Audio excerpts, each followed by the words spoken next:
सकाळ सकाळ उठले, ब्रश वगैरे करून घेतला, त्याआधीच सडा टाकून घेतला होता आणि कचऱ्याची गाडी यायची होती म्हणून कचराही टाकायचा राहिला होता. आणि रांगोळी मात्र काढायचा योग मला कधीतरीच येतो, कारण खूप जास्त सुतक असतं या गावात आणि अख्खं गावात जातवायचं आहे असं म्हणायला हरकत नाही. नंतर स्वयंपाक करायला घेतला, पण लग्नाच्या आधी मी काहीच स्वयंपाक करत नव्हते आणि आता मात्र पूर्ण स्वयंपाक करते, तोही पाटवडी आणि पूर्णच्या पोळीपासून सगळं येतं मला. आणि मला फार जास्त आता करायला पण आवडतं, कारण लग्नाच्या आधी मी काहीच करत नव्हते, स्वयंपाकात मला जास्त इंटरेस्ट वाटत नव्हता.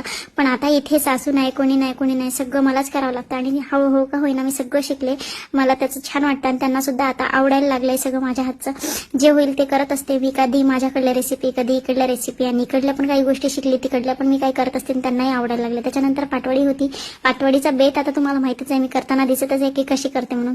आता विदर्भातले लोक जास्त करून ब्लॉग बघतात माझ्या, कारण मी तिकडली आहे आणि फॉलोअर्स माझे जास्त तिकडले आहे. जर इकडले लोक मराठवाड्यातले ब्लॉग बघत असाल, आणखी कुठले बघत असाल, तर मला नक्की कमेंटमध्ये सांगा की तुम्ही माझा ब्लॉग कुठून बघतात आणि माझे ब्लॉग कसे होतात. आता मला असं म्हणायचं आहे की मी ब्लॉग बऱ्याच दिवसाआधी चालू केले होते आणि आता पुन्हा चालू केले, पण थोडंफार एडिटिंगमध्ये इकडे तिकडे होतं, कारण सुरुवात आहे आणि बोलण्यात पण थोडीफार गडबड होते. पण तुम्ही जर सपोर्ट केला आणि मला जर सांगितलं की थोडं एडिटिंग वगैरे असं कर तसं कर किंवा कशाने करायचं, थोडीशी क्लिअरिटीसाठी वगैरे मदत केली तर फार जास्त छान होईल. आणि तुम्ही सांगितले आणि मला अजून जास्त सुधारणार. हे बघा नाटकं आमच्या श्रीषाची कशी बघती माझ्याकडे.